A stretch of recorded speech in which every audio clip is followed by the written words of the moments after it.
রজনীগন্ধা ফুলের বাগান যাবে না? চলো যাই। যাবে? না বলবে না। ওই যে ফোনে অতটাও বোঝা যাচ্ছে না, কিন্তু অনেকটা জায়গা জুড়ে রজনীগন্ধার চাষ হয়েছে, লাল শাকের চাষ হয়েছে, শসার চাষ হয়েছে, আরও নানান রকম। এই যে এই কাছে এইগুলো কিসের চাষ? রজনীগন্ধা। এইগুলো? হ্যাঁ, এগুলো সব কেটে ছাড় ওগুলো হচ্ছে। যা দেখাচ্ছে না। না যাবো না, ঠিক। গুড মর্নিং সবাইকে। তো আজকে মহাসপ্তমী, সকলকে পুজোর অনেক অনেক শুভেচ্ছা। আর ষষ্ঠীর দিনে তো আমরা এসেছি এখানে, আমরা ষষ্ঠীর দিনে ছিলাম দাদুর বাড়িতে। তো আজকে সপ্তমী, আজকে আমরা দাদুর বাড়ি থেকে যাচ্ছি মামার বাড়িতে। আর এখান থেকে মামা বাড়ি যেতে খুব বেশি সময় লাগে না, 10 থেকে 12 মিনিট সময় লাগে। আর এখন বাজে 11টা। তো আমরা সকালে খাওয়া দাওয়া করে তারপর এখন আমরা বেরিয়েছি মামার বাড়ি যাওয়ার জন্য। তো এখন আমরা যে রাস্তাটায় যাচ্ছি এই বাগানের মধ্যে দিয়ে, তো এই রাস্তা দিয়ে গিয়ে আমরা এমন একটা জায়গাতে উঠবো। তো ওখানে অনেক বড় একটা মাঠ রয়েছে, আর ওখানে চাষের জমি রয়েছে অনেক। তো ওখানে অনেক রকম কিছু চাষ করা হয়, এক একজনের জমিতে এক এক রকম কিছু চাষ করা হয়। তো সেইগুলোই তোমাদেরকে দেখানোর জন্য আমরা এখন যাচ্ছি। তো সামনেই তোমরা যেটা দেখতে পাচ্ছ মাঠ মতো, এটা একটা মাঠ নয়, এটা একটা ছোট্ট পুকুর। আর আমাদের বাদিকে রয়েছে পোলট্রির ফার্ম। তো এখানে অনেক জায়গাতেই এরকম পোলট্রির ফার্মগুলো রয়েছে, এখানে মুরগির চাষ করা হয়। আর এই যে সামনে যে চাষের জায়গাটা দেখতে পাচ্ছ, এগুলো ঢেঁড়স গাছ। এখানে অনেক ঢেঁড়স চাষ করা হয়েছে। প্রচুর জমি, এক একটা জমিতে এক এক রকম সবজি, ফুল, ফল চাষ করা রয়েছে। দেখাবো। তো তোমাদের জন্য এখন আমি যাচ্ছি মামার বাড়ির এলাকায়, এসে লোকের চাষ করার জমিতে যাচ্ছি। তো তোমাদেরকে দেখানোর জন্য রজনীগন্ধা ফুলের চাষের জায়গাটা, আর তারপর গাঁদা ফুলের চাষ হয়েছে যেখানে। তো দেখো পাশ দিয়ে তোমরা দেখতেই পাবে প্রচুর জমি, আর এখানে এক একজনের জমিতে এক এক রকম জিনিসের চাষ হয়েছে। তো এখানেই দেখো কতটা জায়গা জুড়ে গাঁদা ফুলের চাষ হয়েছে। তারপর সামনে রয়েছে রজনীগন্ধার চাষ, তোমাদেরকে ব্যাক ক্যামেরায় একটু দেখাই। এটা হচ্ছে ঢেঁড়স গাছ চাষ হয়েছে অনেকটা জায়গা জুড়ে। আর অনেকটা জায়গা জুড়ে দেখো এখানে রয়েছে অরেঞ্জ কালারের গাঁদা ফুল, আর ওইখানে ওই পাশটাতে রয়েছে হলুদ রঙের। আর এখানে ধানের জমি। আর এইগুলো এখানে কি লাগানো হয়েছে জানি না, তবে কিছু একটা চাষ হয়েছে এখানে।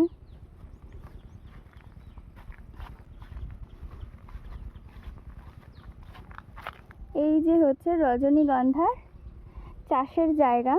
তো এখনও খুব বেশি ফুল ফোটেনি সব জায়গাতে, তো অনেকটা ফাঁকা হয়ে রয়েছে, কিন্তু দেখতে কিন্তু বেশ ভালোই লাগছে। মানে ফাঁকা তারার মতো, আকাশে তারার মতো হয়ে রয়েছে। তো সাদা উপরে ভেসে রয়েছে, সবুজের ওপরে বেশ সুন্দর লাগছে দেখতে। কাছ থেকে তোমরা কয়েকটা দেখতে পাবে, শুধু মাথার ওপরেই ডগাতে কয়েকটা ফুল হয়েছে, সেইগুলো দেখতে কিন্তু বেশ সুন্দর লাগছে। আর ওই পাশে রয়েছে কলা বাগান, কলার চাষ হয়েছে। গাছগুলো এখনও ছোট আছে, এখনও বড় হয়নি। আর ওইদিকে অনেক বড় গাছপালা রয়েছে, ওইদিকে পোলট্রির ফার্ম রয়েছে। তো রয়েছে প্রচুর জমি এদিকে, মানে গ্রাম্য পরিবেশ একটা। আর গ্রামের পরিবেশগুলো তো এত দারুণ হয় বলে বোঝানোর মতো না।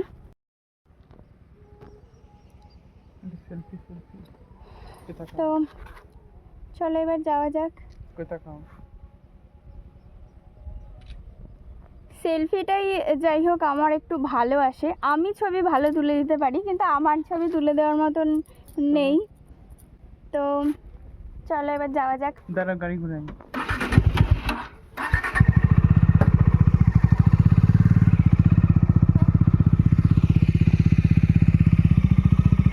ব্যাগটা কিন্তু অনেকটাই কাজ হয়ে গেছে ওইদিকে।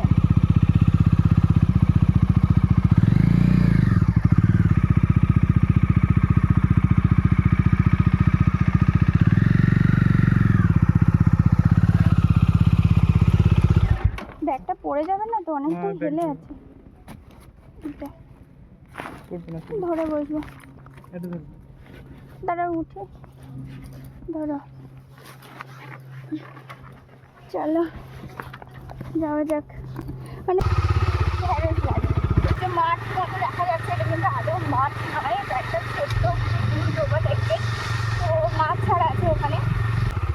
এটা আমরা যে বাগানটার মধ্যে গিয়েছিলাম মাঠের দিকে, তো সেখান থেকে এখন এই রোডের উপর চলে আসলাম। এখানে সাইডে ঘর বাড়ি রয়েছে।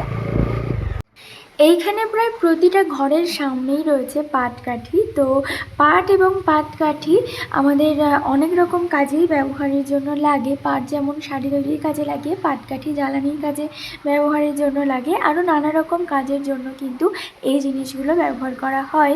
আর এই জিনিসগুলোই কিন্তু গ্রামের সৌন্দর্যকে বাঁচিয়ে রাখে। যেতে যেতেই পথে সম্মুখীন হলাম একটা সুন্দর চার্চের। তো গ্রামের রাস্তা পেরিয়ে আমরা এবার মেন রোডের দিকে উঠছি। আর আস্তে আস্তেই আমরা বেশ কিছু ছোট বড় প্যান্ডেল দেখেছি। তো তোমরা এবার দেখতে পাবে একটু পরপর এসেই বেশ সুন্দর সুন্দর প্যান্ডেল। তো সামনেই দেখতে পাচ্ছ কত সুন্দর একটা প্যান্ডেল। আর এখানে কৃষ্ণনগরে প্যান্ডেল, ঠাকুর, মূর্তি পুজোটা বেশ, দুর্গা পুজোটা অনেকটা ধুমধাম করেই হয় এখানে। তো এখন থেকেই প্যান্ডেল, লাইটিং, তারপর দোকানপাট সব কিছুই রয়েছে। আর সন্ধ্যাবেলা তো আরও মজা হবে। আর এখানে কিন্তু অনেক প্যান্ডেলই হয়, তো সেই কারণেই ধুমধাম করে বড় করে এখানে পুজো করা হয়। তো সামনে দেখো আবার একটা সুন্দর প্যান্ডেল, মানে যে প্যান্ডেলই দেখি না কেন মনটা সত্যিই ভরে যাচ্ছে, প্যান্ডেলগুলো এত সুন্দর। আর আমরা মামার বাড়ি প্রায় এসেই গিয়েছি, আর 5 মিনিটের মধ্যেই আমরা পৌঁছে যাব। তো এখানে রাস্তার লাইটিংগুলো একটু অন্যরকম হয়েছে, ছোট্ট ছোট্ট এলইডি কালারিং লাইট দিয়ে রাস্তাটাকে সাজানো হয়েছে। আর এই যে সামনে প্যান্ডেল, লাইটিং তোমরা দেখতে পাচ্ছ, এটা আমাদের মাসির বাড়ি। তো এখানেই আমাদের আসার কথা রয়েছে।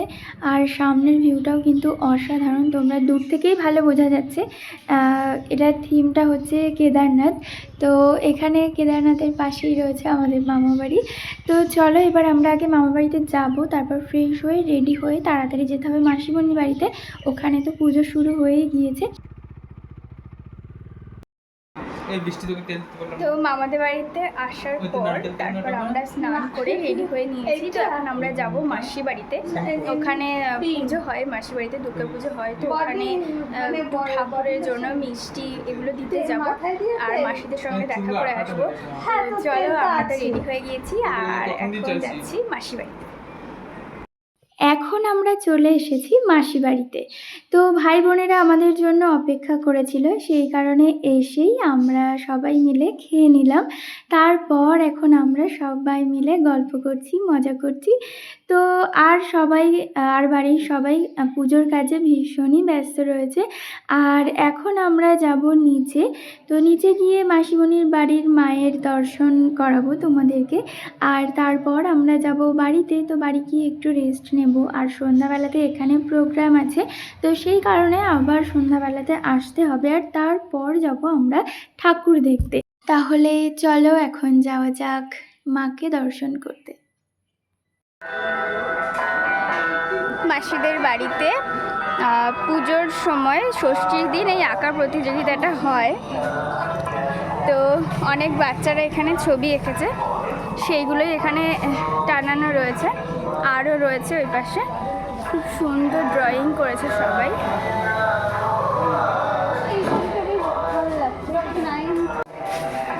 এই যে মাসিদের বাড়ির ঠাকুর, অসাধারণ সুন্দর। তো এখন মন্দির বন্ধ রয়েছে, তাই জন্য খুব ভালো করে দেখাতে পারছি না। আমরা যখন সন্ধ্যাবেলা আবার আসব তখন ভালো করে দর্শন করাবো। তো চলো এখন বাড়ি যাওয়া যাক। মাসিদের বাড়ি থেকে আমরা বেরিয়ে চলে এসেছি, কিন্তু আমরা ভাবলাম এখন একটু রেস্ট নেব, কিন্তু আমরা একসঙ্গে থাকলে সেটা আর হয় না। তো এই যে মামাদের বাড়ি, আর এই যে মাঠেই রয়েছে সামনে এই যে প্যান্ডেলটা। তো এখন আমরা সবাই আবার ভাবলাম যে প্যান্ডেলটা দেখে আসি, সন্ধ্যাবেলা যদি খুব ভিড় হয়ে যায়, তাই জন্য যাচ্ছি এখন প্যান্ডেলটা দেখতে।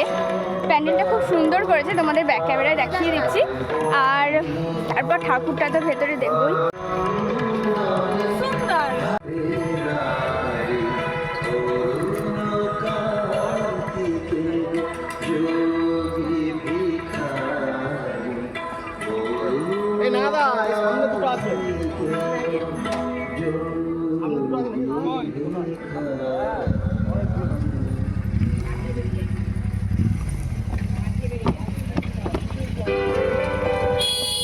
কেদারনাথে উঠছি। তো বাস্তবে হয়তো কোনোদিনও যেতে পারবো না। আর এই কেদারনাথ প্যান্ডেলটা ভীষণই সুন্দর করেছে। তো চলো, প্যান্ডেল কেদারনাথে তো উঠলাম, এবার এখানে মা দুর্গার ভোলে বাবা দর্শনটা একসাথেই করে নেব। হ্যাঁ, পাহাড়ের ওপর তো ভোলে বাবা ধ্যান করছে।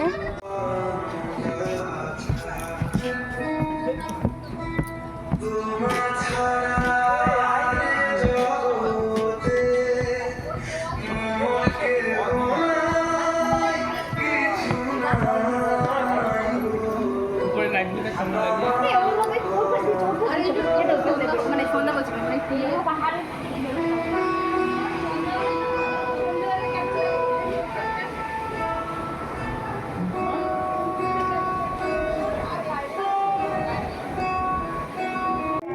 যার ছায়া মারানো আপনার ধর্মে নিষিদ্ধ পাঠান আপনি, আর সুসজ্জিত বিছানায় যার জন্য অপেক্ষায় অধীর হয় আপনার রাজকীয় লম্পট্য।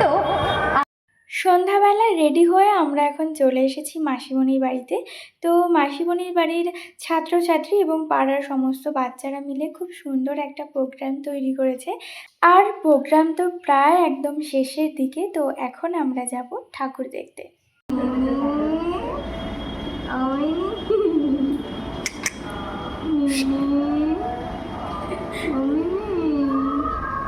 ঘরে থাকে না বাইরে বেরোয়? ঘরেই থাকে।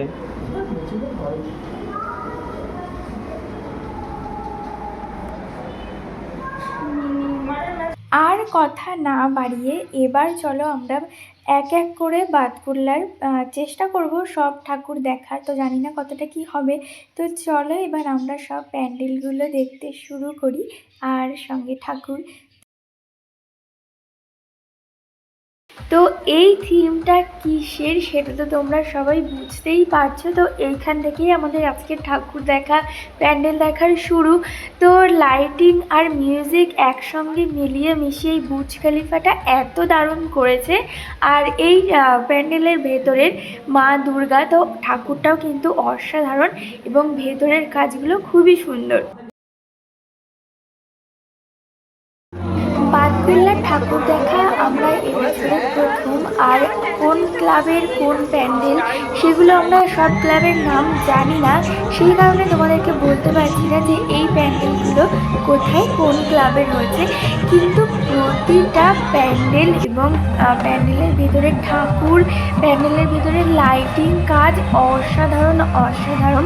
যারা তোমরা বাতকুল্লা, কৃষ্ণনগর, শান্তিপুরের ঠাকুর দেখেছো তারা তো অবশ্যই জানো।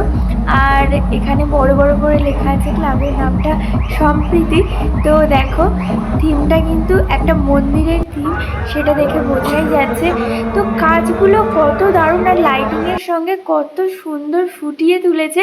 বাতকুল্লার ঠাকুর দেখা আমাদের এই প্রথমবারের অভিজ্ঞতা।